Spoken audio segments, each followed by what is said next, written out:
ኢትዮጵያ ብቸኛና የመጀመሪያ የሆነ ግዙፉና ስመጥሩ ኩባንያ ካንጋሩ ኢንዱስትሪያልስ እንደዚህ G+4 በወለል አንድ አባወራ ብቻ የያዘ ኮምፓውንድ አፓርትመንት ሁሉም ለመኖር በሚመኛት ለቦሌ ኤርፖርት 5 ደቂቃ ርቀት ላይ በምትገኘው ቦሌ ቡልቡላ ላይ በአንድ አመት ውስጥ ሙሉ ለሙሉ አጠናቀን የምናስረክባቸውን ቤቶች በ4.8 ሚሊዮን ብር ቅድመ ክፍያ ብቻ መሸጥ ጀምረናል።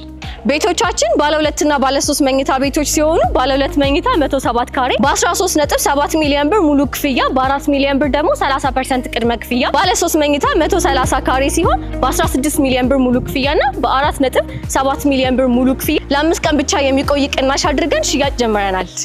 ቤቶቻችን 60 ሺህ ካሬ ሜትር ላይ ያረፈ እጅግ ዘመናዊና ደህንነቱ የተጠበቀ ግቢ ውስጥ የሚገኙ ሲሆን አሁን ላይ ለሽያጭ ያወጣናቸው በጣም ውስን ቤቶች ናቸው። ሳያመልጣችሁ ለመግዛት ከስር ባለው ስልክ ደውሉልን።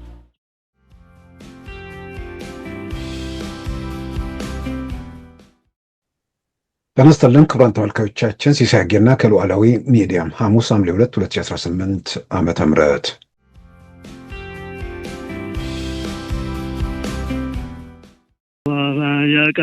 የግድያ ሙከራ ማለት እንግዲህ ወደ ቤታችን ከተተኮሰ አነጻጽሮ ከመተኮስ በላይ ግድያ ሙከራ የለምና እንደዚህ ተሞክረዋል።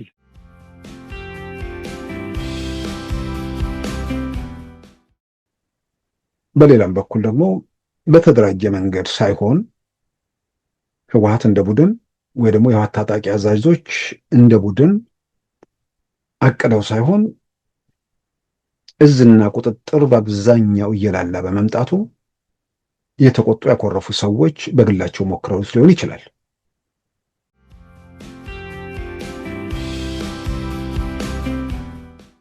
ሐምሌ 8 2001 ዓ.ም በአዲስ አበባ ከተማ በአምስት የኢትዮጵያ ኦርቶዶክስ ተዋሕዶ ቤተክርስቲያን አባቶች ላይ የተፈጸመውን ጥቃት የሚያስታውስ ከ17 ዓመታት በኋላ በትግራይ አክሱም ላይ በተመሳሳይ በኦርቶዶክስ አባቶች ላይ ጥቃት ተፈጸመ።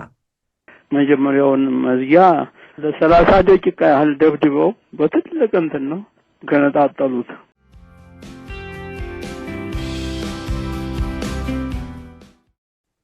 ስለዚህ ትልልቅ ግዙፍ ነገሮች ኢትዮጵያ ውስጥ ተካሂደው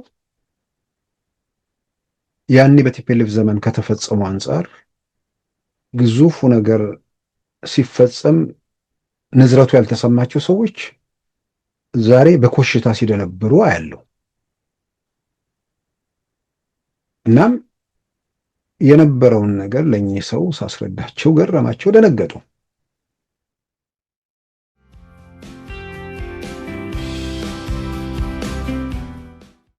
እሱም ተገድዶ እኛም ይጠቅመን ስለነበረ ለሰላም ያለንን ግንኙነትም የሚታወቅ ስለሆነ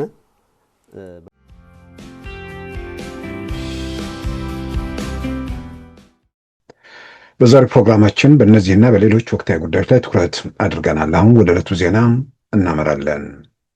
በትግራይ የቀጠለውን አፈሳ በተቃወሙት በአቡነ ናትናኤልና በአቡነ አረጋዊ ላይ የተሰነዘረው ጥቃት የታቀደና ለመግደል ያለመ መሆኑን መንበረ ሰላማ በሚል ራሳቸውን የሚጠሩት አባቶች በመግለጫ አመለከቱ። ጥቃቱ ከተሰነዘረባቸው አባቶች አንዱ የሆኑት አቡነ ናትናኤልም በሰጡት መግለጫ 3 ጥይት እንደተኮሰባቸው አመልክተዋል።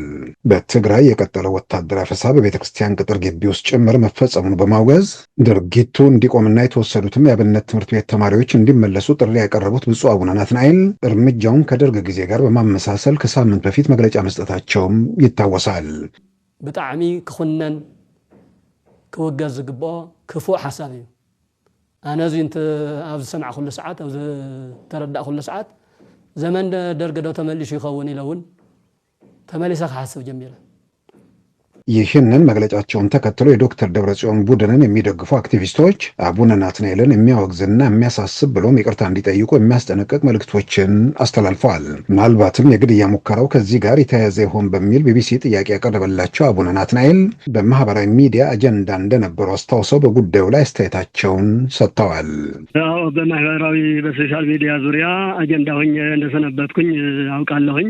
ይህን እንደ አጀንዳ ተጠቅመው ወዲያና ወዲህ በየራሳቸው ትርጉም እየሰጡ ብዙ የሚሉ አካላት እንደነበሩ ያው አነባለሁ፣ እከታተላለሁ። ማህበራዊ ሚዲያ እከታተላለሁ በደንብ። የሚያመሰግኑም አሉ፣ የሚሳደቡም አሉ፣ እንደዚህ ይቅርታ ይጠይቃሉ ብለው በሚዲያ የሚናገሩም የሚጽፉም እንዳለው በደንብ አውቃለሁኝ።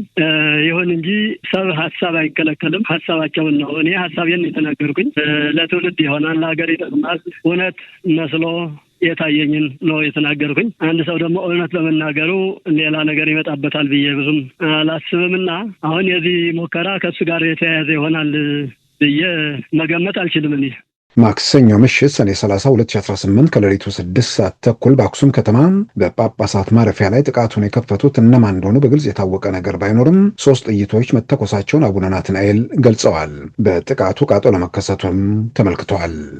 መንበረ ሰላማ ኦርቶዶክስ ተዋሕዶ ቤተክርስቲያን ትግራይ ከቤት ጽሕፈት ውስጥ የጳጳሳት መኖሪያ አለ። ከዛ መኖሪያ ውስጥ ደግሞ በአጋጣሚ የነበርነው 2 አባቶች ነን። እኔና ብፁዕ አቡነ አረጋዊ የቅዱስ ሲኖዶስ ዋና ጸሐፊ ማለት ነው። ሌሊቱ 6 ሰዓት ተኩል ላይ ሲሆን የጥይት ድምፅ ተሰማ፣ ተኩስ ተሰማ። ከተኩሱ በኋላ ምንድን ነው ብለን ስንወጣ አንድ ጥይት ከቤታችን ከማረፊያ ክፍላችን ላይ በተለይ አቡነ አረጋዊ ካረፉበት ማረፊያ ክፍል ህንፃው ላይ ጥይቱ አርፎ በተወሰነ መልኩም ህንፃው ነድሎ ብሎኬቱ ግማሽ ብሎኬት ተገንጥሎ እንትን ወድቀዋል። እንደዚህ ነው ያጋጠመው። የግድያ ሙከራ ማለት እንግዲህ ወደ ቤታችን ከተተኮሰ አነጻጽሮ ከመተኮስ በላይ ግድያ ሙከራ የለምና እንደዚህ ተሞክረዋል። ይህ በእንዲህ እንዳለም ባለፈው ሳምንት ቅዳሜ ወደ አዲስ አበባ ሲጓዙ በቁጥጥር ስር የዋሉት የአዲግራት ዩኒቨርሲቲ ሆስፒታል ሜዲካል ዳይሬክተር እስከ ሞት በሚያስቀጣ ወንጀል መጠርጠራቸውን ጠበቃቸው ገለጹ። ቢቢሲ ጠበቃቸውን አቶ ብርሃነ ገብረ ማርያምን በማነጋገር እንደዘገበው ዶክተር የማነ የተጠረጠሩት ከፌዴራል መንግስትና ነፃ መሬት ከሚገኙ የትግራይ ታጣቂዎች ጋር በመገናኘት ሲሆን ትናንት አዲግራት ፍርድ ቤት ይቀርባሉ ተብሎ ሲጠበቅ ፍርድ ቤት ሳያቀርቧቸው ወደ መቀሌ እንደወሰዷቸው ተመልክቷል። የሕክምና ባለሙያና የአዲግራት አጠቃላይ ሆስፒታል ሜዲካል ዳይሬክተር የሆኑት ዶክተር የማነ ገብረ ማርያም ባለፈው ሳምንት ቅዳሜ ወደ አዲስ አበባ ለዓለም አቀፍ ጉባኤ ሲጓዙ መታሰራቸውን የትግራይ የሐኪሞች ማህበር ማስታወቁ ይታወሳል።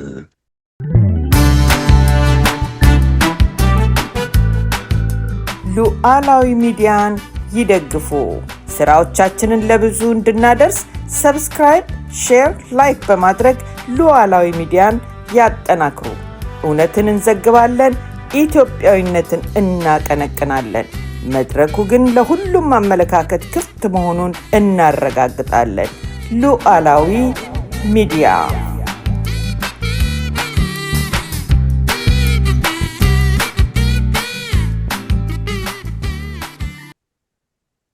ክቡራን ተመልካቾቻችን በትግራይ በሚገኙ የኦርቶዶክስ ተዋሕዶ ቤተክርስቲያን አባቶች ላይ የግድያ ሙከራ መደረጉን በተመለከተ በትናንትናው ዕለት መረጃዎች ተሰራጭተዋል። የግድያ ሙከራ ከተደረገባቸው አባቶች አንዱ የሆኑት አቡነ ናትናኤልም የግድያ ሙከራው መደረጉን በዝርዝር ለቢቢሲ ተናግረዋል። እንግዲህ አቡነ ናትናኤል የግድያ ሙከራ ከተደረገባቸው አንዱ በቀደሙት ቀናት በትግራይ የሚካሄደውን አፈሳ በአደባባይ ወጥተው ተቃወሙ። በዚህም የተነሳ በተለይም በህዝባዊ ወያነ ሓርነት ትግራይ ደጋፊዎች አካባቢ በአደባባይ ወጥተው ይቅርታ እንዲጠይቁ ሲያሳስቧቸው ቆይተዋል። ይህም ለእርሳቸውም እንግዳ ነገር አይደለም፣ ሰምቼዋለሁ ሲሉም ለቢቢሲ ተናግረዋል። ማህበራዊ በሶሻል ሚዲያ ዙሪያ አጀንዳ ሆኜ እንደሰነበትኩኝ አውቃለሁኝ። ይህን እንደ አጀንዳ ተጠቅመው ወዲያና ወዲህ በየራሳቸው ትርጉም እየሰጡ ብዙ የሚሉ አካላት እንደነበሩ ያው አነባለሁ፣ እከታተላለሁ። ማህበራዊ ሚዲያ እከታተላለሁ በደንብ። የሚያመሰግኑም አሉ፣ የሚሳደቡም አሉ፣ እንደዚህ ይቅርታ ይጠይቃሉ ብለው በሚዲያ የሚናገሩም የሚጽፉም እንዳለው በደንብ አውቃለሁኝ። ይሁን እንጂ ሰብ ሀሳብ አይከለከልም። ሀሳባቸውን ነው። እኔ ሀሳቤን የተናገርኩኝ ለትውልድ ይሆናል፣ ለሀገር ይጠቅማል፣ እውነት መስሎ የታየኝን ነው የተናገርኩኝ። አንድ ሰው ደግሞ እውነት በመናገሩ ሌላ ነገር ይመጣበታል ብዬ ብዙም አላስብምና አሁን የዚህ ሙከራ ከሱ ጋር የተያያዘ ይሆናል ብዬ መገመት አልችልም። እኔ እንዲያው ዝም ብሎ የተሳሳተ በቃ በአእምሮ የወደቀ በህሊና የወደቀ የሞተ ወደ ግድያ ወደዚህ የሚሄድ ሰው ምንጊዜም የሞተ ሰው ነው። በሁለቱ አባቶች ላይ የግድያ ሙከራው በማን ለምን እንዴት ተደረገ የሚለው ዝርዝር ነገር እስካሁን ባይወጣም የግድያ ሙከራውን ያደረጉት ሰዎች በመኖሪያ ቤታቸው ላይ ጥይት መተኮሳቸውን በተፈጠረውም ተኩስ ቃጠሎ መከሰቱንና ቢያንስ አንድ ብሎኬት በጥይት ተመቶ መደርመሱን አቡነ ናትናኤል ሲናገሩ ተደምጠዋል። ሰላም ኦርቶዶክስ ተዋሕዶ ቤተክርስቲያን ትግራይ ከቤት ጽሕፈት ውስጥ የጳጳሳት መኖሪያ አለ። ከዛ መኖሪያ ውስጥ ደግሞ በአጋጣሚ የነበርነው ሁለት አባቶች ነን። እኔና ብፁዕ አቡነ አረጋዊ የቅዱስ ሲኖዶስ ዋና ጸሐፊ ማለት ነው። ሌሊቱ 6 ሰዓት ተኩል ላይ ሲሆን የጥይት ድምፅ ተሰማ፣ ተኩስ ተሰማ። ከተኩሱ በኋላ ምንድን ነው ብለን ስንወጣ አንድ ጥይት ከቤታችን ከማረፊያ ክፍላችን ላይ በተለይ አቡነ አረጋዊ ካረፉበት ማረፊያ ክፍል ህንፃው ላይ ጥይቱ አርፎ በተወሰነ መልኩም ህንፃው ነድሎ ብሎኬቱ ግማሽ ብሎኬት ተገንጥሎ እንትን ወድቀዋል። እንደዚህ ነው ያጋጠመው። የግድያ ሙከራ ማለት እንግዲህ ወደ ቤታችን ከተተኮሰ አነጻጽሮ ከመተኮስ በላይ ግድያ ሙከራ የለምና እንደዚህ ተሞክረዋል። ይህን እርምጃ ማን ወሰደ? ለምን ወሰደ? ምንስ ውጤት ለማግኘት ነው ይሄ ወደዚህ እርምጃ የተገባው የሚለውን ነገር እስካሁን ግልጽ አይደለም። ምናልባት ግን ይሄ ነገር ምናልባት ኦርቶዶክስ ተዋሕዶ ቤተክርስቲያን አካባቢ አዲስ ክስተት አይደለም። በፌዴራል ደረጃ በኢትዮጵያ ኦርቶዶክስ ተዋሕዶ ቤተክርስቲያን አባቶች ላይ ሐምሌ 8 2001 ዓ.ም በአዲስ አበባ ከተማ በ5 የኢትዮጵያ ኦርቶዶክስ ተዋሕዶ ቤተክርስቲያን አባቶች ላይ የተፈጸመውን ጥቃት የሚያስታውስ ከ17 ዓመታት በኋላ በትግራይ አክሱም ላይ በተመሳሳይ በኦርቶዶክስ አባቶች ላይ ጥቃት ተፈጸመ። በወቅቱ አዲስ አበባ ላይ የሀገሪቱ የብሔራዊ መረጃና ደህንነት ዋና ኃላፊ አቶ ጌታቸው አሰፋ ነበሩ። እኚህ ሰው አምፀው በአሁኑ ሰዓት ደግሞ ትግራይ ውስጥ ሆነው ችግር ከሚፈጥሩ ወይ ደግሞ ቀውስ ከሚፈጥሩ ሰዎች ከግንባር ቀደሞቹ አንዱ መሆናቸው ይታወቃል። አዲስ አበባ ላይ የፈጸሙትን መቀሌ ላይ ደገሙት ወይ ነው እንግዲህ አሁን ጥያቄው። አዲስ አበባ ላይ የተፈጸመውና መቀሌ ላይ የተደገመው ነገር ሁለቱን አንድ የሚያደርጋቸው ሁለቱም በኦርቶዶክስ አባቶች ላይ ጥቃት መፈጸሙን የሚያመሳስላቸው ሌላው ነገር በወቅቱ የኢትዮጵያን ማዕከላዊ መንግስት ሲቆጣጠሩ የነበሩት የህወሓት ሰዎች ዛሬ ማዕከላዊ መንግስቱን ለቀው ትግራይን ደግሞ በመዳፋቸው ውስጥ ያስገቡበት ጊዜ ስለሆነ ያኔ የኢትዮጵያ ብሔራዊ መረጃና ደህንነት ዋና ኃላፊ ሆነው ያገለግሉ የነበሩት አቶ ጌታቸው አሰፋ ዛሬ የኢትዮጵያ የሚለውን ስልጣን አጥተው ትግራይን በመዳፋቸው ጨምድደው ከያዙ ሰዎች አንዱ ናቸው። የሚያለያያቸው ያኔውን የግድያ ሙከራና ያሁኑን ያኔ የግድያ ሙከራው በአዲስ አበባ ከተማ ማለት ጥቃቱ በአዲስ አበባ ከተማ በኦርቶዶክስ አባቶች ላይ የተፈጸመው በቤተ ክርስቲያኒቱ ውስጥ የተፈጠረው ውዝግብን ተከትሎ በተለይም ነፍሳቸውን ይማረውና ብፁዕ ቅዱስ አቡነ ጳውሎስ ቤተ ክርስቲያኒቱ ውስጥ ላይ የተንሰራፋው ልክ ያጣው ሌብነት እሱን አደብ ለማስገዛት አባቶች በሲኖዶስ 7 አባላት ያለው ኮሚቴ አቋቁመው ቤተ ክርስቲያኒቱ ላይ የተንሰራፋውን ሌብነት ለመመርመርና በሌላም በኩል ደግሞ በጣም ከቁጥጥር የወጣውን የአቡነ ጳውሎስን ፈላጭ ቆራጭነት ለመክታት 7 አባላት ያለው ኮሚቴ ተቋቁሞ እንቅስቃሴ ከጀመረ በኋላ ያንን መንገድ ለመክታት ሲባል የተወሰደ እርምጃ ነበር። ያ ብዙ በማያጠራጥር መልኩ ከቤተ መንግስት በቅርብ ርቀት ላይ ከኢትዮጵያ ፌዴራል ፖሊስም ከሀገሪቱ የደህንነት መስሪያ ቤትም ሩቅ ባልሆነበት ቅርበት ላይ 5 ኪሎ በፓትርያርኩ ጽሕፈት ቤት ወይም ፓትርያርኩ በመንበረ ፓትርያርክ ባለው የአባቶች መኖሪያ ግቢ ውስጥ የተፈጸመ ነው። እዛ በማይኖሩት ላይ ደግሞ በአድራሻቸው ተፈልጎ እስከ ላፍቶ ድረስ ድብደባ የተፈጸመበት ጊዜ እንደነበር እናስታውሳለን። ጉዳት ለማድረስ ብዙ ሞክረው ነበረ። ትንሽ ሲቀር መኝታ ቤቱን ሊከፍቱ ሲሉ ተጋር ፖሊስ ምናምን ጠራሁኝ፣ ድረሱልኝ ምናምን የሚሉ ድምፅ አሰማሁ። ወደ ኋላ ሄዱ። መጀመሪያውን መዝጊያ ለ30 ደቂቃ ያህል ደብድበው በትልቅ እንትን ነው ገነጣጠሉት። ያሁኑ ከዛኛው ጋር የሚለየው እንዳልኩት አዲስ አበባና መቀሌ መሆኑ ብቻ ሳይሆን ያኔ አዲስ አበባ የሚቆጣጠረው ቲፒኤልኤፍ አሁን መቀሌ ላይ መሄዱ እንዲህ ያለ የምንዘረዝራቸው ብቻ ሳይሆኑ አሁን በቀጥታ ጉዳዩ ከምን ጋር የተያዘ ነው የሚለውን ነገር እርግጠኛ ሆኖ መቶ መናገር ቢያስቸግርም ካሉ የሰሞኑ ምልክቶች አንጻር ከሃይማኖት አባቶቹ አንዱ አቡነ ናትናኤል እንግዲህ በአደባባይ አፈሳውን ተቃውመዋል።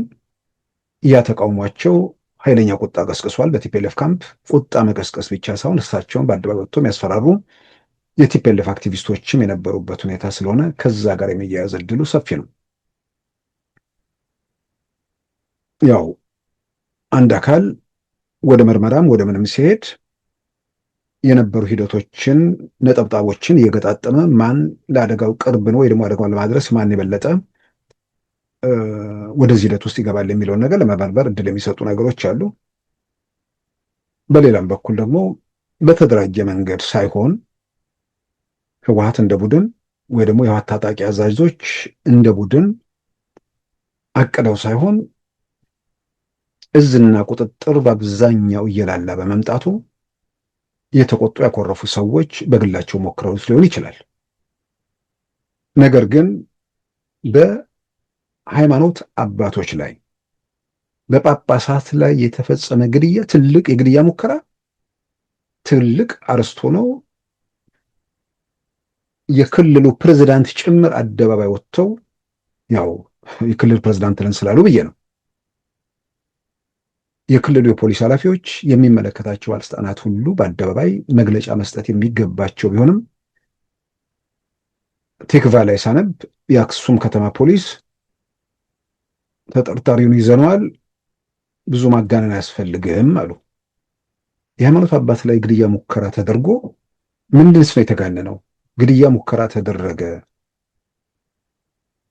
የሃይማኖት አባቶች ላይ መንገድ ላይ ሰዎች ሰደቡ ቢባል እንኳን ትልቅ አርስት ነው። ጥይትን የሚያህል ነገር በውድቅት ሌሊት ሰኔ 30 ከምሽቱ 6 ሰዓት ተኩል በኢትዮጵያ አቆጣጠር ማለት ነው።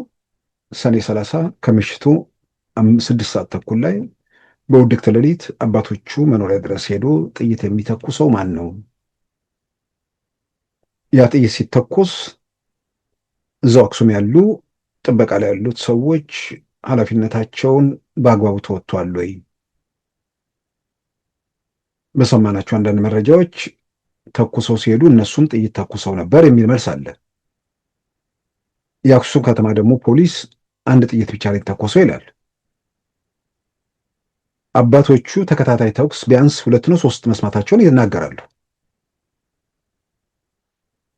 የጥበቃ ላይ ያሉት ሰዎች መተኮሳቸውንም አረጋግጠዋል ለተኩሱ ምላሽ ግን። ስለዚህ ቢያንስ ከአንድ በላይ ጥይት ተተኩሷል። በግል የተናደደ የሚሆን በሌላ መንገድ የተንቀሳቀሰ የሚሆን በየትኛውም መንገድ እጅግ በጣም አደገኛ እርምጃ ነው። ስለዚህ ይህም በተመለከተ ወዲያውኑ ድምጻቸው ላለማሰማታቸውና ለመንቀሳቀሳቸው ወይ ደግሞ ለጉዳዩ ብዙ ትኩረት አለመስጠታቸው ምናልባት ጉዳዩ ከቲፒኤልኤፍ ሰዎች ውጭ ነው ወይ የሚለውን በጥርጣሬ እንድናይ የሚያደርግ ነገር ነው። በግሌ አልደመደመም። እንዳልደመደም የሚያደርገኝ ሰዎቹ በዚህ ደረጃ ገና ወደ እብደት አልደረሱም ብዬ ስለማመን ነው። በሌላም በኩል እዝና ቁጥጥር የላላበት ሁኔታ ስላለ ሁኔታዎች ከቁጥጥር ውጭ እየወጡ መምጣታቸውንም የሚያሳይ ነገር ነው። መቀሌ የተቀመጠው አመራር አክሱምም አድዋም ሽሬ ምናምን ያለውን ነገር ለመቆጣጠር ያለው እድል እየጠበበ መምጣቱን የሚያሳይ ከምንም በላይ ሲኦል ሲያድር አደገኛ ስርዓት አልበኝነት ለመንገስ ያለውንም ሁኔታ የሚያሰፋ ነው እና በሃይማኖት አባቶች ላይ ግድያ ወደ ማድረግ ሙከራ ወደ ማድረግ ወይ ደግሞ ግድያ ለመፈጸም መንቀሳቀስ ላይ ከተደረሰ በጣም አደገኛ ሁኔታ ውስጥ ትግራይ ውስጥ እንዳለ ማንም ሰው መጠራጠር ያለበት አይመስለኝም። እንዳልኩት ማን አደረገው፣ እንዴት ተደረገ፣ እሱ በደንብ መጣራት አለበት። ግን በተለያየ መንገድ እንደምናየው በአንድ በኩል እንደምገምተው በጣም እዚህ ደረጃ ላይ ያልደረሱ መብዳታቸው ብዬ እኔ ላምን እችላለሁ። ግን ደግሞ ከጠበቅነው በላይ አብደው ሊሆንም ስለሚችሉ ያን ያደርጉም ብሎ ደግሞ በደምደምም ያስቸግራል። ለይቶላቸው ወደዚህ እርምጃ ገብተዋል ወይንም ደግሞ መቆጣጠር የማይችሉበት ሁኔታ ስለተፈጠረ በማዕከል ወስነው የሚያደርጉት ነገር እየላላ በተበግለ በምንድን ነው በአካባቢ ሰራዊት አዛዥነት ወይ ደግሞ በአካባቢ ጋንታ መሪነት የሚፈጸሙ ወንጀሎች የመበረከታቸውን እድል የሚያሰፋው ነው። ግን እንዲህ አይነት ነገር በተለይ በሃይማኖት አባት ላይ የሚሆን በየትኛውም ወገን ላይ የሚፈጸም ነገር ሁሉም ሰው ከዳር እስከ ዳር እየተቃወመ ባለበት ሁኔታ ውስጥ ምልመላውን ይልቁንም ምልመላውን በተመለከተ የሚያሳምን ነገር ካለ ከቤተ ክርስቲያን ደጃፍ ከመስጊድ ደጃፍ መንፈሳዊ ትምህርት ለመቀበል የሄዱ የአብነት ተማሪዎችን እንዲህ አይነት ሰዎችን እየወሰዱ ለማሰለፍ ከመንቀሳቀስ በሌላም በኩል ወጣቱን ከየቤቱ ከየመኑ ከመክፈፍ የመጀመሪያው ወደ ውጊያ የሚያስገባ ነገር አለ ወይ የሚለውን በጠራ መንገድ ለህብረተሰቡ ማስረዳት በጣም በጣም አስፈላጊ ነው። በሁለተኛ ደረጃ ያንን ካስረዱ በኋላ አሳምኖ አደጋውን አሳይቶ በፈቃደኝነት ላይ የተመሰረተ ነገር እንዲሆን መጣር እሱ ይመከራል። ነገር ግን ህወሓት አሁን ትልቅ ችግር ላይ ወደቀ ብዬ ማምነው ህወሓት በፊት ሲግታቸው የነበሩ ሰዎች ወይ ደግሞ ፕሮፓጋንዳው ለረዥም ጊዜ ገበያ ላይ ያቆየውን ሐሳብ የሚጠይቁ የሚመረምሩ ሰዎች ቁጥሮች መበርከታቸው የሚባለውን ነገር ሁሉ ለመግዛት ያለው እድል እየጠበበ የሚነገረውንም በሌላ በኩል ያለውንም ሁሉንም የማጣራት የመባበር ችሎታው ሰው እየጨመረ መምጣት ብቻ ሳይሆን በሌላ በኩል ያሉ በዚሁ በቲፒኤልኤፍ ትግል ውስጥ ያለፉ ሰዎች ጭምር ምን እየተናገሩ እንደሆነም ሁሉንም በየአቅጣጫ ያለውን ነገር ስለሚሰማ ስለሚያደምጥ እውነተኛ ስጋት ካለ ከምር አደጋ ካለ ያንን በተጨባጭ ማስረዳት ነው። ግን አለ ወይ ነው። እነ ዶክተር ደብረጽዮንም ብቻ ሳይሆን የትግራይ ህዝብ እና አቶ ጌታቸውንም ይሰማል፣ እነ ጀነራል ጻድቃንም ይሰማል፣ አሁን ጠቅላይ ሚኒስትር አብይንም ይሰማል። ከዛ በኋላ ይመዘናል ማንን እያደረገ እንደሆነ። የተነገረውን ገዝቶ የተነገረውን አምኖ ቢሆን ኖሮ የትግራይ ወጣት ወደ አዲስ አበባ፣ ወደ ጎንደር፣ ወደ አፋር፣ ወደ ጎጃም፣ ወደ ምናምን የሚሄድበት ሁኔታ አይኖርም። ምክንያቱም እነዚህን አካባቢዎች የሚቆጣጠረው የትግራይን ህዝብ ሊያጠፋን የተባለው የፌዴራል መንግስት ነው። የሚያጠፋኝ እዚሁ እኔ ጋ ያለው ነው የሚል ድምዳሜ ላይ መድረሱን የሚያሳይ ነገር ነው። የትግራይ ወጣቶች መታፈሳቸውን አባቶቹ መቃወማቸው ወይ ደግሞ ማውገዛቸው ለምን እንደ ትልቅ ነገር ወይ ደግሞ እንደ አፍራሽ ነገር ለምን ይታያል? እውነተኛ ስጋት፣ እውነተኛ አደጋ በትግራይ ህዝብ ህልውናና መብት ላይ የተጋረጠ ነገር ካለ አባቶቹ አትፍረሱ ሳይሆን የሚሉት ወጣቶቹን የተደቀነውን የሃይማኖት ህልውና አደጋ እነሱም ያስረዱ ነበር። ሁሉን ለመናገር በቃ ለእምነት ለሀገር ወይ ደግሞ ለክልል የህዝብን ደህንነት መጠበቅ ያን አድርግ ብለው በቤተ ክርስቲያንም በየትኛውም በኩል ሊያስተምሩ ይችሉ ነበር። ግን አባቶቹ የሚታያቸው አደጋ የለም፣ ሌላውም ሰው የሚያየው የሚያሸተው አደጋ የለም። በአንጻሩ አደጋ አለ እያሉ የሚናገሩት ሰዎች አደጋ የሚሉትን ነገር ማሳየት አልቻሉም። አደጋ በሚል ነገር ውስጥ ተከፍተው ሲታይ የዶክተር ደብረጽዮንና ቡድናቸው የስልጣን ፍላጎት ወይንም እናቶ ጌታቸው በተደጋጋሚ እንደሚናገሩት ያለ ከልካይ የወርቅ ንግድ ላይ ለመሰማራት ያለን ፍላጎት የሚያረጋግጡ ነገሮች ናቸው። በተጨባጭ አደጋ ኖሮበት በተጨባጭ ህልውናው ላይ የተጋረጠበት ነገር ኖሮበት ዝም ብሎ ላይ አይችልም። ከምር አብሮ ይሰለፋል። ከምር ክልሌንም ይሁን ህዝቤንም ይሁን የትኛውንም ነገር እታደጋለሁ ማለቱ የሚጠበቅ ነው። አፈሳ ውስጥ ምናምን ውስጥ መግባት የሚያስፈልጋቸው ነገር አይደለም። አዋጅ አውጥቶ ወደ ማስገደድ የሚያስገባ ነገር አይደለም። ምንድን ነው በትግራይ ህዝብ ላይ የተፈጸመው ወይ ደግሞ የተደቀነው አደጋ? የፕሪቶሪያ የሰላም ስምምነትን በተመለከተ የኢትዮጵያ ፌዴራል መንግስት ያልፈጸመው ነገር ምንድን ነው? ይህንን ያው ለሚጠይቁ ግራ ቀኝ ለሚመዝኑ ሰዎች ማስረዳት አስፈላጊ ነው። ይሄ ዝም ብሎ ማሰብ ለማይችሉ ሰዎች የሚናገሩትን ነገር እሱን እየቸረቸሩ መኖር በጣም በጣም አስቸጋሪ ነገር ነው። ህብረተሰቡና ፖለቲካ አመራሩ ላይ ያሉት ወይ ደግሞ ወታደራዊ አመራሩ ላይ ያሉት ሰዎች በጣም በጣም ተራርቀዋል። በቃ ሰው አይኑን ገለጠ። በፊት የፈለከውን ነገር ነግረኸው በደንብ አድርገህ እሱን ገበያ ላይ ወጥተህ መቸርቸር ትችል ነበር። እያንዳንዷን እንቅስቃሴ ጸረ ትግሬነት ነው፣ እያንዳንዱ ነገር ትግራይን ህዝብ ለማጥፋት ነው ማለት ቀላል ነበር ያኔ። አሁን ግን እየጠየቀ መጣ። የፕሪቶሪያ የሰላም ስምምነት ዋናው ሰላምን ያረጋገጠ አውዳሚውን ጦርነት የገታ አውዳሚ የሚለው የሚገልጸው ነገር አይደለም። በ21ኛው ክፍለ ዘመን ባለፉት 26 ዓመታት ከተካሄዱ ጦርነቶች በሙሉ በእልቂቱ ተወዳዳሪ ያልተገኘለት ጦርነት ነው። ዓለም አቀፍ መረጃዎች የሚያረጋግጡት ይህንን ነው። የዩክሬን የምናምን የምንለው ጦርነት በዚህ ደረጃ ሰው አላለቀበትም። በ21ኛው ክፍለ ዘመን አውዳሚ የተባለውን ጦርነት የገታው የፕሪቶሪያ የሰላም ስምምነት ማን የት ጋጣ ሰው?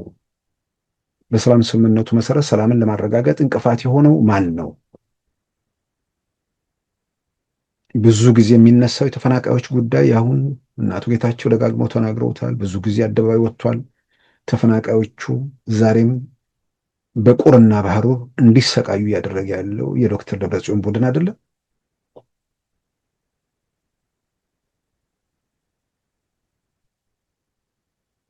ያንን የሰላም ስምምነት የጠመንጃ ላንቃዎችን የዘጋ ብቻ ሳይሆን ከዛ በኋላ ሰርቪሶቹን እንዲመለሱ ማድረግ ጨምሮ በርካታ ነገሮች ወደ እርምጃ ተገብተው ሰውን ከስብራት ከድብታ ለማውጣት ብዙ አስተዋጽኦ ያደረገ ነገር ነው። ያላለቁ የሚቀሩ ከኢትዮጵያ አቅም ከምናምን አንጻር የሚሆኑ ነገሮች ደግሞ አሉ። ከዛ ውጭ ግን ህግ ብለው 1 2 3 ተብሎ ተዘረረው የተቀመጡ ነገሮች ላይ ኢትዮጵያ መንግስት ያልፈጸመው ነገር ምንድን ነው? እናቶ ጌታቸው ይናገራሉ፣ እነ ዶክተር ደብረጽዮን ይናገራሉ። የታዛቢነት ሚና የተወጡት የአሜሪካ መንግስት፣ የአውሮፓ ህብረት፣ እነዚህ ሁሉ እየመሰከሩ ነው። አሁን ለሚጠይቁ ሰዎች በፊት 50 ዓመት ቀጥቅጦ እኔ ነኝ ማስበል ብሎ ሁሉን ነገር በመዳፍ ጨምድዶ የፈለገውን ሐሳብ እየጫኑ መጥተው በዛ መንገድ ዛሬ ለመቀጠል ከባድ ሆኗል። መጠየቅ ተጀመረ። ሚሊዮኖች መጠየቅ ሲጀምሩ እዛው ላይ የቆመው የደነዘው አመራር ደግሞ አደባባይ ወጥቶ የሚናገሩትን ነገር እጅግ በጣም አስገራሚ፣ ምናልባት ትግራይ ውስጥ ያሉ ወጣቶች ምናምን እንዴት በእነዚህ እንመራለን የሚል እልህና ቁጣ ውስጥ የሚያስገባም ነገር ነው ብዬ አምናለሁ።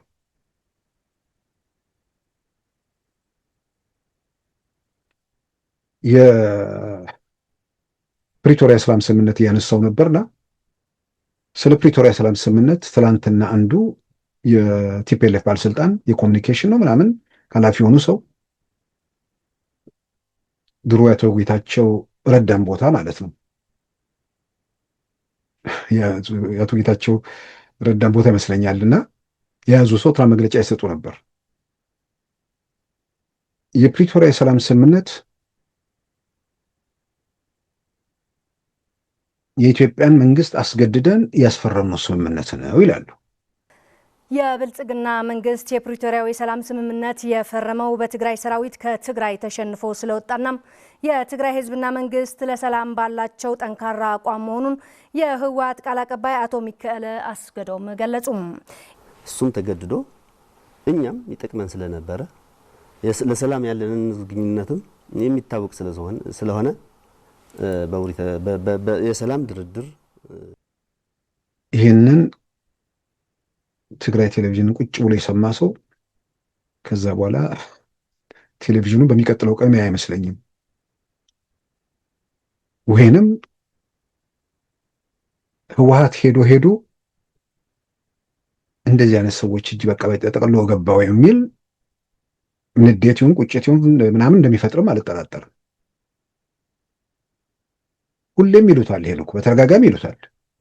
ግን ይሄ ነገር በአደባባይ ወጥቶ በቃ ብዙ ነገር ከተገለጠ በኋላ ዛሬ አስገድደን ፕሪቶሪያ ወስደን አስፈረም ነው። ተገዶ የፈረመ አካል መሳሪያ ፍታ ሲለው እፈታለሁ፣ ያቋቋምከውን ምርጫ ምናምን ያልከው ነገር እሱ ፌዝ ነው አፍርሰውና ጊዜ አስተዳደር ነው ቢቋቋመው ሲባል አቋቁማለሁ፣ በአንድ ወር ጊዜ ውስጥ መሳሪያ አስቀምጣለሁ፣ ሁሉን ነገር እፈጽማለሁ ብሎ የፈረመ ቡድን መንግስትን አስገድጄው ነው ሲል ቲፒኤልኤፎች ትልቁ ችግራቸው በአደባባይ የሚታይ ነገር ሲክዱ የማይታየውን ነገር ለማሳመን ያላቸው ድል ወደ ዜሮ ይባዛል። የሚታየውን እመንና የማይታየው ላይ ለማደናገር ሞክር። አሁን የትኛውን ሰው ነው የፕሪቶሪያ ሰላም ስምምነት የኢትዮጵያ መንግስትን አስገድደ ያስፈረምኩ ስትል የሚያምን ሰው?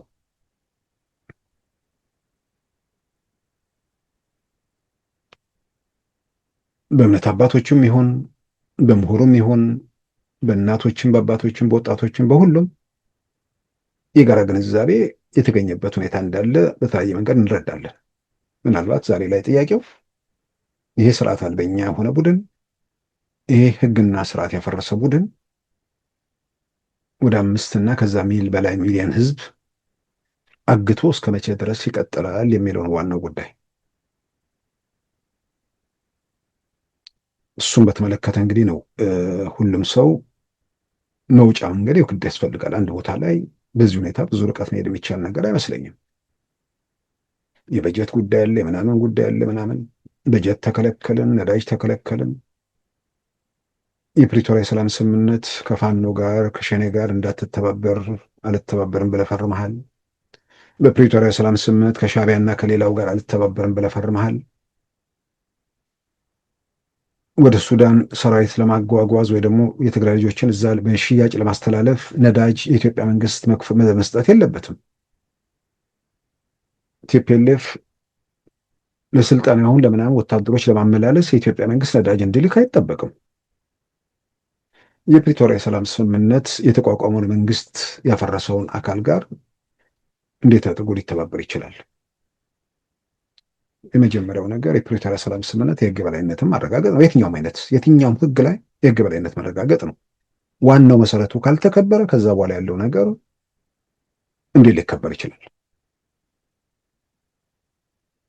ስለዚህ ትግራይ ውስጥ እየተፈጸመው ነገር በአባቶቹ ላይ እነርሱ ላይ ካንዣበበው አደጋ በላይ ትግራይ ውስጥ ያለው ሁኔታ ባጭር ካልተቋጨ ተያይዞ የሚመጣው አደጋ በጣም አስፈሪ ነው።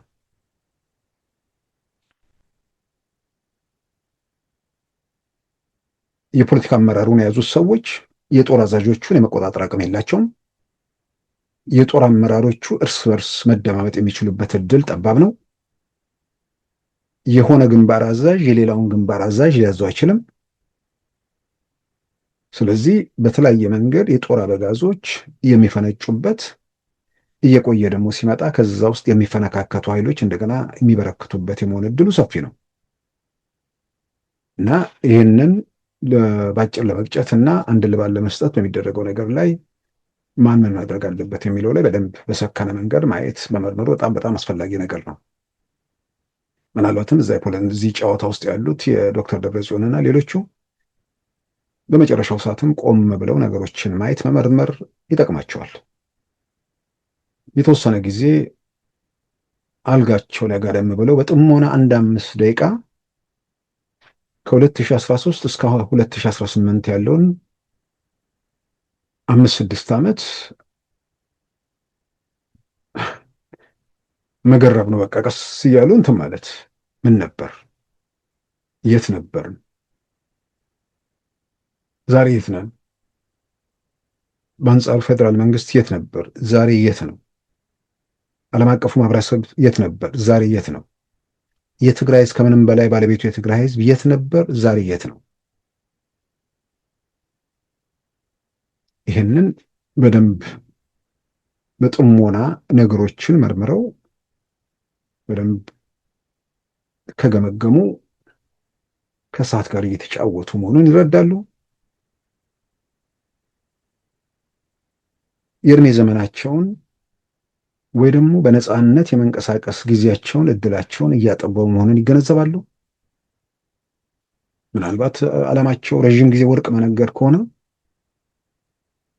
ወርቁም በሌለበት እነሱም የማይኖርበት ሁኔታ ይከተላል። ከወርቁ ጋር ይፋቱና እነሱ ወደ ወህኒው፣ ወርቁ ደግሞ ወደ ህጋዊ መስመር ሊገባ የሚችልበት እድል ሰፊ ነው። ከምንም በላይ ግን የሚያመጡት የሚጨብጡት የሚደርሱበት ነገር እንደሌለ ከታወቀ ለምን አንድ ነፍስስ ቢሆን ለምን ይለፍ? እዚህ ላይ የተወሰነ መምከር ከሆነ ከስካር ከሆነ ከንዴት፣ ዓለም ከስልጣን ውጭም አለች። ህይወት ከስልጣንና ካዝና ከመገልበጥ ውጭም ይቀጥላል። መቼም ደግሞ እድሜም አለ። 50 ዓመት ትግል ውስጥ ማለት እነሱ የሚሉት ማለት ነው። ሌሎች እንደሚሉት ደግሞ 17 ዓመት በትግል 33 ዓመት በዘረፋ በምናምን ውስጥ ማለት ነው። የሆነ ቦታ ላይ እንዲህ አይነት ነገሮች በቃ እንዲያበቁ በኃላፊነት ስሜት መንቀሳቀስ በጣም አስፈላጊ ነው። ከዚህ አዙሪት ከዚህ ሁኔታ ውስጥ ለመውጣት የራስን አስተዋጽኦ ማድረግ፣ ሰዎች እንዳይሞቱ፣ ሀብት ንብረት እንዳይወድም፣ የሚደረስበት መድረሻ በሌለው ሁኔታ የሚለወጥ ነገር በሌለበት መውጫ ለራስን መፈለግ፣ ከምንም በላይ ደግሞ በስቃይ በሰቆቃ ውስጥ ያለፈውን ህዝብ እፎይታ መስጠት፣ ኃላፊነት በመጨረሻው ሰዓት መውሰድ ተገቢ ነው ብዬ አምናለሁ። ከዚህ ከሃይማኖት አባቶቹ ጋር ተያይዞ ባለው ነገር ላይ በኦርቶዶክስ አባቶቹ ላይ የተፈጸመውን በነገራችን ላይ መንበረ ሰላማ የሚለው የትግራይ ኦርቶዶክስ ሲኖዶስ የሚል ያወጣው መግለጫ አለ። እስከምናውቀው ድረስ እንግዲህ የኢትዮጵያ ኦርቶዶክስ ተዋሕዶ ቤተክርስቲያን እውቅና የሰጠችው ነገር የለም። የኢትዮጵያ ኦርቶዶክስ ነው። ትግራይ ያለው የትኛውም ኢትዮጵያ ክልል ያለው። ስለዚህ እነሱ ራሳቸው መንበረ ሰላማ ይላሉ። የኢትዮጵያ ኦርቶዶክስ ተዋሕዶ ቤተክርስቲያን ያንን አታውቅም። በሕግም ከመጣን ሁሉም በየሰፈሩ እንደዚያም ነገር ማቋቋም ያለበት ሁኔታ አለ አይመስለኝም። ስለዚህ ምናልባት አሁን የተፈጠሩ ሁኔታዎች በአባቶቹ ላይ አዲስ አበባ ላይ ባሉት አባቶች ላይ ያሳደሩትን ቅሬታ ሁሉ ተገቢ እንዳልሆነ አይተው ወደ እናት ቤተክርስቲያናቸው ተመልሰው መፍትሄ ፍለጋ ውስጥ ይገባሉ ብዬ አምናለሁ። ምልክቶች አሉ።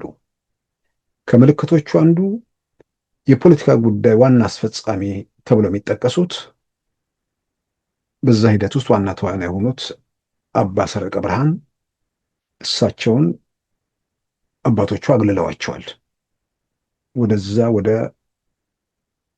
አውስትራሊያ ሄደው እዛ ተግባሩን ይወጡ ብለዋቸዋል። ስለዚህ የኢትዮጵያ በትግራይ ኦርቶዶክስ ቤተክርስቲያን ለማቋቋም የነ ዶክተር ደብረጽዮን ፍላጎት መሆኑ ደግሞ በአደባባይ ሲናገሩ ተደምጧል።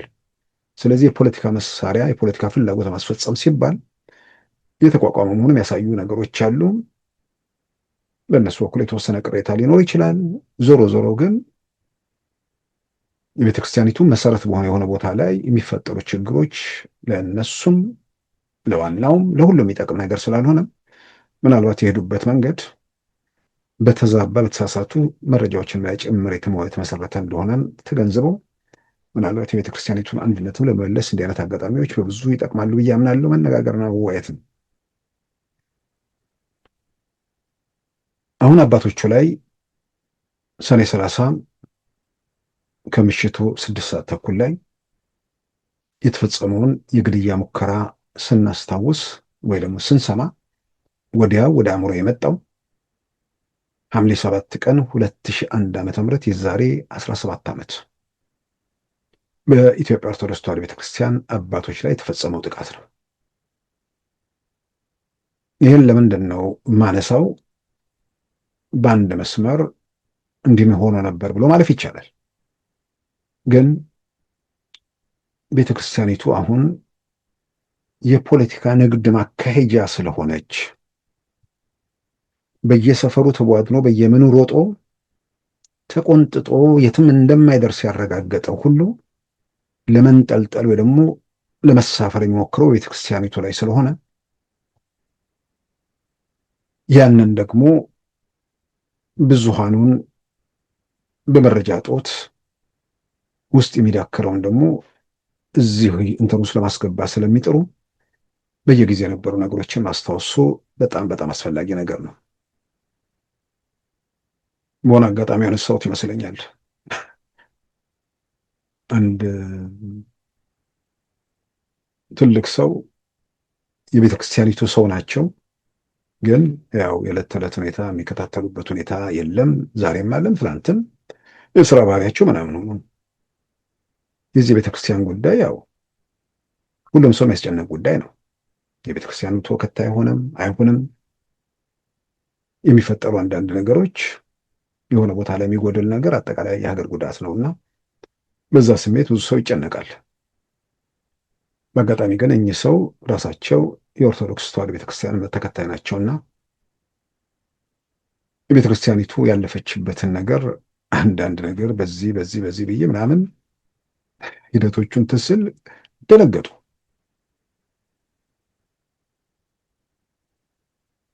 አሁን ሁሉ ነገር መንገዱ ከተከፋፈተ በኋላ መረጃ ሜዳ ላይ መበተን ሲጀምር ነው ብዙ ሰው እያንዳንዱን የዕለት ተዕለት ሁኔታዎች የሚያውቀው። ትላንት መረጃ ለማግኘት ያለው እድል ጠባብ ነበር። ቲፒኤልኤፍ ወደ ስልጣን ሲመጣ የተከፈተ በር ቢኖር በደርግ ጊዜ የተለየ ሀሳብ ማስተናገድ አይቻልም ነበር። ቲፒኤልኤፍ ሲመጣ ጋዜጣ ተጀመረ። ጋዜጦቹ በከተማ የተወሰኑ ናቸው። የተወሰነ ሰው የሚከታተላቸው ወደ ክፍለ ሀገር ወደ ማን የሚሄድ ነገርም ጠባብ ነው። በዚህ የተነሳ ለመረጃው ሰው ኢትዮጵያ ውስጥ ሲካሄዱ በነበሩ ጉዳዮች ላይ መረጃው ያለው ውስን ነው። ስለዚህ ትልልቅ ግዙፍ ነገሮች ኢትዮጵያ ውስጥ ተካሂደው ያኔ በቲፒኤልኤፍ ዘመን ከተፈጸሙ አንጻር ግዙፉ ነገር ሲፈጸም ንዝረቱ ያልተሰማቸው ሰዎች ዛሬ በኮሽታ ሲደነብሩ አያለው። እናም የነበረውን ነገር ለእኚህ ሰው ሳስረዳቸው ገረማቸው፣ ደነገጡ። ስለማያውቁ ማለት ነው። ምናልባት ረባሾቹ ጋር ቢሆኑ ኖሮ በጸጸት ሊጎዱ ይችሉ ይሆናል። ግን የቤተ ክርስቲያናቸው ጉዳይ የሚያስጨንቃቸው ሰው ማለት ነው።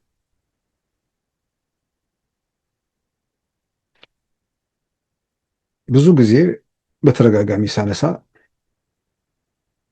አሁን ስልጣን ላይ ያለው መንግስት ላይ ከኢትዮጵያ ኦርቶዶክስ ተዋሕዶ ቤተክርስቲያን አንጻር የምታነሱት ጥያቄ ምንድን ነው ሲባል አርሲ ላይ ዋና ቦታ ላይ ምዕመናን ተገደሉ ነው። ምዕመናኖቹ ማን እንደሚገድል ለምን እንደሚገድል፣ በአንጻሩ ደግሞ ስልጣን ላይ ያለው መንግስት ያንን ለመቆጣጠር ያለው የአቅም ውሱንነት የመጀመሪያዎቹ ዓመታት ላይ በግልጽ የሚታይ ነገር ነው። ስር ነቀል ነገር አለመሆኑ የፈጠረው ክፍተት አለ። በሌላም በኩል ደግሞ ስርዓቱ የበቀለበት መንገድ የኢትዮጵያ የሚባል ነገር በአብዛኛው ለፕሮጀክታቸው ስለማይመች ያንን በብዙ መልኩ የኢትዮጵያ ኦርቶዶክስ የሚባለው ነገር በአብዛኛው ሰለባ የነበረበት ሁኔታም እንደነበር እናውቃለን። ይህ ሁሉም ብሔርተኛ በጋራ የሚጋራው ነገር ነበር። ከዚህ ቀደም አንስቼዋለሁ። ኦሮሚያ ላይ አመፅ እየበረታ ሲመጣ እነ ጀዋር ምናምን ለንደን እና አትላንታ በጣም ይወራጩ ነበር። የሆነ በተረኛነት ስሜት ማለት ነው። እዛ ወጣቶቹ የሚታገሉት ነፃነት ትግል ነው። እነሱ ደግሞ ስልጣን እንዴት እንደሚረከቡ ያስባሉ። ስለዚህ ለፕሮጀክታቸው የሚጠቅመው ነገር ያው ኦሮሚያ የሚለውን ነገር ጭንቅላታቸው ስለሆነ የአትላንታ መድረክ ላይ የፕሮግራሙ መክፈቻ የሃይማኖት አባቶች ወጥተው እንዲናገሩ ማለት በጸሎት እንዲከፍቱ ተደረገ። የእስልምና፣ የፕሮቴስታንት፣ የዋቄ ፈታ እነዚህ ሁሉ ቀረቡ። የኢትዮጵያ ኦርቶዶክስ አልነበረም። ከዛ የነጅዋርን ካምፕ የሚደግፉ ነገር ግን ደግሞ እምነታቸው ከዚህ ሂደት ውስጥ ሲወጣ ጫጫታ ተፈጠረ። ብሔርተኛ ማይገባው ከአንተ ብሔርተኝነት በላይ እምነት በጣም የሚነዝር ነገር ነው። ያኔ ጩኸቱ ሲበረክት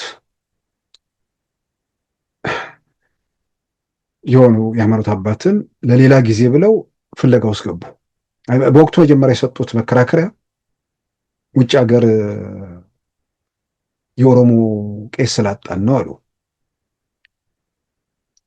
ከዛ በወቅቱ እንዲህ አይነት ነገር ሲናገር ስለነበር እኛም በመድረክ ላይ ቄስ ብቻ አይደለም ጳጳሳት ጭምር በውጭ ሀገር አሉ ብለን ያንን ስንናገር አንደኛውን ዘርዘር አደረግነው መሰለኝ። ዶክትሬት ዲግሪም ያላቸው ምናምን የሚል ነገር ስላለን አሁን በአድራሻ ፍለጋ ውስጥ ገቡ። እንግዲህ ከዛ በኋላ እኛን አባት አግኝተው የኦሮሞ ፓትሪያርክ እናደርገውታለን ብለው ያደረጓቸውን ነገር በራሱ በቃለ ምልልስ ኢንተርቪው አድርጊያቸው ዝርዝሩን ተናግረዋል ብፁዕ ዶክተር አቡነ ዮስጣቴዎስ። ስለዚህ ዋናው ነገር ኢትዮጵያ ለሚለው ፕሮጀክት ጋር ተያይዞ ይሄ የኢትዮጵያ የሚል ቅጽር በደንብ ያለው ነገር ኮምፓቲብል አይደለም ብለው ያምናሉ ብሔርተኞች። በዚህም መነሻነት ከመጀመሪያው ጀምሮ ያው ዘመቻ ሲካሄድ የቆየበት ሁኔታ እንዳለ ግልጽ ነው። በቤተ ክርስቲያኒቱ ላይ ከመጀመሪያው ጀምሮ የመጀመሪያው ገና ቲፒኤልኤፍ ስልጣን ይዞ 1 እና 2 ዓመት ሳይሞላው የአርሲ አርባ ጉጉ በርካታ ቤተክርስቲያናት የነደዱበት ማለት ነው። አሁን ቤተክርስቲያናችን ላይ እንዲህ ያለ ነገር ደርሶ አያውቅም የሚሉ ሰዎች አርሲ አርባ ጉጉ ላይ አብያተ ክርስቲያናት እንደ ጧፍ ነው የነደዱት። ግድያው ምናምን ከዚህ ቀደም በዝርዝር የወጣ ነገር አለ።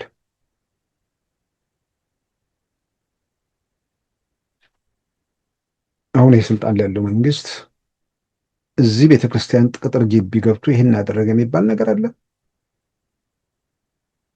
ጎንደር ኢየሱስ ቤተክርስቲያን በጳጉሜ 1985 ዓመተ ምህረት ውስጥ ገብተው 17 ሰዎች መጨፍጨፋቸውን የደብር አስተዳዳሪን ጨምሮ እንዲህ ያለ አዲስ አበባ ላይ የእነ አባ ፈቃደ ሥላሴን እስጢፋኖስ ቤተክርስቲያን ጥር 1 1989 ታቦተ ሕጉ በቆሙበት በጥይት እንደገደሏቸው በልደታ በቅዱስ ዮሐንስ ቤተክርስቲያን በቅዱስ ጊዮርጊስ ቤተክርስቲያን በአዲስ አበባ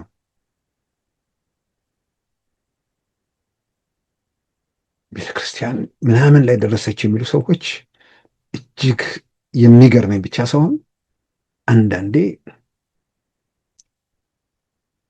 ንዴት ልበለው እንዴት እንደምገልጹ አላውቅም። ያ ሁሉ መከራ ያ ሁሉ መዓት ሲወርድ ተመልካች የሆኑ ደግሞ አንዳንድ ማህበራት ቁራጭ መስመር እንኳን የተቃውሞ ድምፅ የማያሰሙት ዛሬ ቤተክርስቲያናችን ተሰዳለች ይልሃል። አንድ ግልጽ መሆን ያለበት ነገር ምንድን ነው እንደሚያደርጋቸው ቤተክርስቲያኒቱ ሩብ ክፍለ ዘመን ከተከፈለችበት በግፍ እንደማንም ተራ ሰው በሞያሌ እንዲወጡ የተደረጉ አባት ወደ መንበራቸው በተመለሱበት የሀገሪቱ ደህንነት መስሪያ ቤት እንደ ልብ የሚያሽረው ተቋም ሲኖዶስ ነፃነቱን አስጠብቆ በቀጠለበት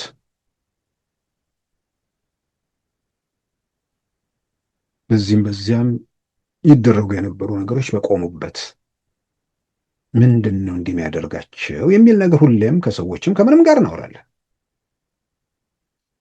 አይ ምናልባት ከጠቅላይ ሚኒስትሩ እምነት ምናምን ጋር ተያይዞ ሊሆን ይችላል የሚሉ በቃ ምክንያት ግራ ሲገባቸው መጨረሻ ላይ የሚሄዱት እዚህ ጋር ነው። የሀሳብ የሚሰጡ ሰዎች ማለት ነው። 130 ሚሊዮን ህዝብ የሚኖርበት ሀገር ነው። አንድ አይነት የሆነ ነገር በኢትዮጵያ ምድር ውስጥ ሊከሰት አይችልም። የሆነ ክፍለ ኦርቶዶክስ የሆኑ በእምነት የሆነ ኦርቶዶክስ ወይ ደግሞ በእምነት ኦርቶዶክስ ደግሞ በብሔር እንደዚህ በእምነት ሌላ በኢትዮጵያ እንትን ውስጥ ሊመጣ ይችላል። ትልቁ ነገር ቤተ መንግስት ያለው ሰው የራሱን ፍላጎትና የራሱን እምነት እያራመደ ነው፣ የራሱን ዓላማ እያስፈጸመ ነው። በቤተ ክርስቲያኒቱ ላይ ምናምን የፈጸመው ነገር አለ። ይሄንን ነው ማንም ጤነኛ ሰው እንትን ማለት ያለበት እንዴ። ያለዛማ የኔነት የሚባል ነገርማ ከመጣ ከዛ በኋላ ሀገር እንዴት ነው የሚኖረው? የተለያየ ማህበረሰብ ባለበት የተለያየ እምነት በሚኖርበት ሀገር ውስጥ እምነቱን ያስከበረውን የቤተክርስቲያኒቱ አንድነት ያመጣን ሰው ለግድ እንደኔ ለምን አላመንክም ወይ ደግሞ ለካኔ እምነት ለምን አልወጣህም የሚል ነገር ጤነኛ ነው? እንደዛ የሚያስቡ ሊኖሩ ይችላሉ ብለው ስለሚነሱ ነው ስለሚናገሩ ነው። እነዚህ ሰዎች በቅንነት ሌላ ከበስተጀርባ ኮተት ባይኖራቸው የመጀመሪያው ነገር ከአፄ ኃይለ ሥላሴ በኋላ ኢትዮጵያ ቤተ መንግስት ውስጥ እምነት ያለው ሰው መጣ። ይሄ የመጀመሪያው ትልቅ በግማሽ ክፍለ ዘመን ለኢትዮጵያውያን ትልቅ እርምጃ ነው። የማያምኑ ሰዎች ነው በቤተክርስቲያን ቤተ መንግስት ውስጥ የተመላለሱ ሰዎች። እርግጥ ነው አቶ ኃይለማርያም ያው ስልጣኑ በቲፒኤልኤፍ እጅ ዋናነት ስለነበር እርሳቸው እምነት ያላቸው ሰው ናቸው አውቃለሁ።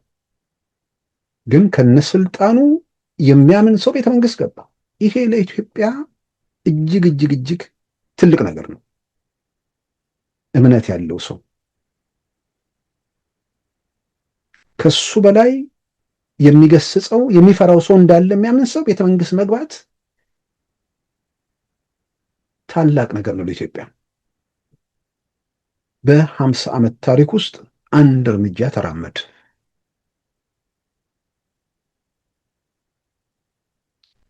ይህንን መጀመሪያ ማለት ከዛ ውጭ ግን ማንም የኢትዮጵያ ውስጥ ያለ እምነት ይሁን የትኛው ብሔር ይሁን ምናምን ሁሉም መብቱ ተከብሮ ነፃነቱ ተጠብቆ ማንም የበላይነት የሌለበት የማንም የበታችነት የማይኖርባት ስርዓት ኢትዮጵያ ውስጥ ማረጋገጥ ነው። ስለዚህ ለሚሰጡ በጎ ነገሮች፣ ለሚታዩ አዎንታዊ ነገሮች እውቅና መስጠት፣ የጎደሉ ነገሮችን በጋራ መጠየቅ፣ የጎደሉትን ነገሮች ለማጫጫህ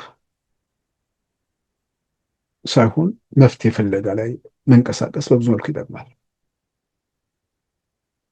በዋናነት የእነ አቡነ ናትናኤልና አቡነ አረጋዊ አክሱም ላይ ሲተኮስባቸው ዛሬ አክሱም ሲተኮስ የማዕከላዊ መንግስት ስልጣናቸውን አጥተው ትግራይ ውስጥ ያሉት ያኔ የደህንነት ኃላፊው እናቱ ጌታቸው በኢትዮጵያ ምድር ፈላጭ ቆራጭ በነበሩበት ወቅት ደግሞ ሐምሌ 8 ቀን 2001 ዓመተ ምህረት በኢትዮጵያ ኦርቶዶክስ ተዋሕዶ ቤተክርስቲያን አባቶች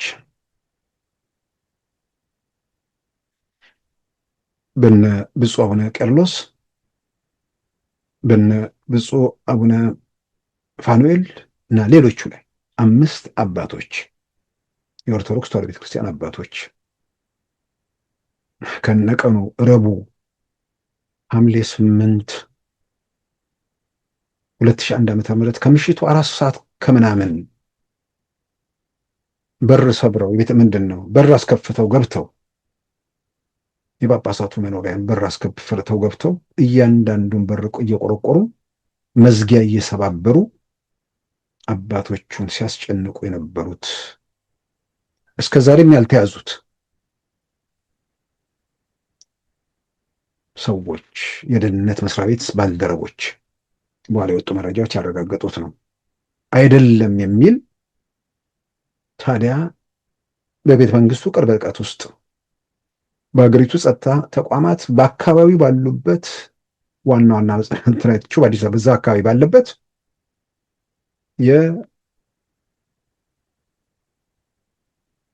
ከ50 ሚሊዮን በላይ አማኞች ፓትርያርክ ባሉበት ቅጥር ግቢ ውስጥ የታጠቁ ሰዎች ገብተው እንዲህ አይነት ወከባ ሲፈጽሙ በተመሳሳይ ሰዓት እስከ ላፍቶ ሄደው የሌሎችን አባቶች በር እየቆረቆሩ ጉዳት ሲያደርሱ በትናንትናው ዕለት ከምሽቱ 4 ሰዓት ተኩል ሲሆን በመኪና ማንነታቸው ያልታወቀ ሰዎች መጥተው በሬን በኃይል ቆረቆሩ። እነሱም ለ10 ደቂቃ ያህል ትንሽ ከበድ ያለ ማንኳኳት በእግርም ይመስለኛል እንጂ የእጅም አይመስለኝም። በጣም ይጮሃል በሩ። አጋጣሚ የእግዚአብሔር ፈቃድ ሆኖ በሩ አልተከፈተላቸውም። ከ10 ደቂቃ በኋላ ተመልሰው ሄደዋል። ከዚያ በኋላ ያው የፖሊስ ኃይሎችም ያው ቤተሰቦችም መጡ፣ ደረሱልኝ። ጉዳት ለማድረስ ብዙ ሞክረው ነበረ። ትንሽ ሲቀር መኝታ ቤቱን ሊከፍቱ ሲሉ ተጋር ፖሊስ ምናምን ጠራሁኝ፣ ድረሱልኝ ምናምን የሚሉ ድምጽ አሰማሁ። ኋላ ሄዱ። መጀመሪያውን መዝጊያ ለ30 ደቂቃ ያህል ደብድበው በትልቅ እንትን ነው ገነጣጠሉት። እንዲህ ያለ ለኦርቶዶክስ ተዋሕዶ ቤተክርስቲያን አባቶች ከዚህ በላይ አባቶችን ከመደብደብ፣ አባቶችን ከማዋከብ፣ አባቶችን ከማጎሳቆል በላይ እነሱን ከማስጨነቅ በላይ ከዚህ በላይ ነውር፣ ከዚህ በላይ ወንጀል አለ? ቤተክርስቲያናችን እንዲህ አይነት መዓት ተመቶባት አያውቅም ይላል ማህበር። አንዳንድ ማህበሮች የትኛው መዓት? መዓትማ እንዲህ አይነት ነገር ነው። መዓትማ ፓትርያርክን በግፍ ከስልጣን አባሩ በግር በድንበር መሸኘት ነው። የትኛው ነው መዓት? መዓትማ ታቦተ ሕግ በቆመበት አባ ፈቃደ ሥላሴን በጥይት ደብድቦ መግደል ነው መዓት። የፓትርያርኩ መኖሪያ ጳጳሳቶቹ መኖሪያ ከምሽቱ 4 ሰዓት ምናምን ሰብረው በወይን በር አስከፍተው ሰዎች ገብተው ታጥቀው ያን ሁሉ ወከባ ሲፈጽሙ አንድም ኃይል ሊያስቆማቸው አልቻለም። ጠባቂዎቹም ምንም ማድረግ የሚችሉበት ሁኔታ አልነበረም። አባቶቹን አዋከቡ። ከዛ በኋላ ሲበቃቸው ጥለው ወጡ።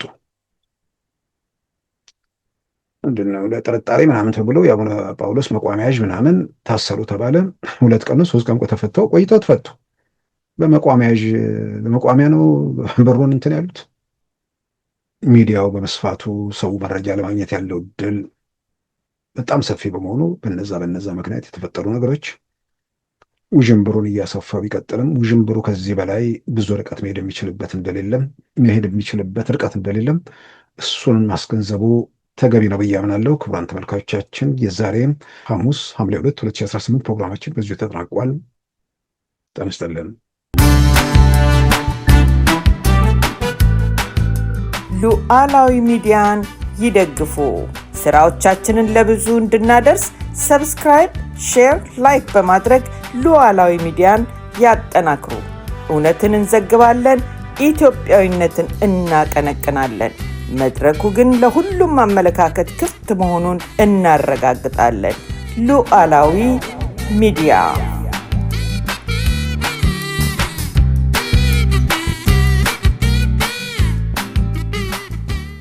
የዛሬ ሐሙስ ሐምሌ 2 2018 ፕሮግራማችን በዚሁ ተጠናቋል። ጤና ይስጥልን።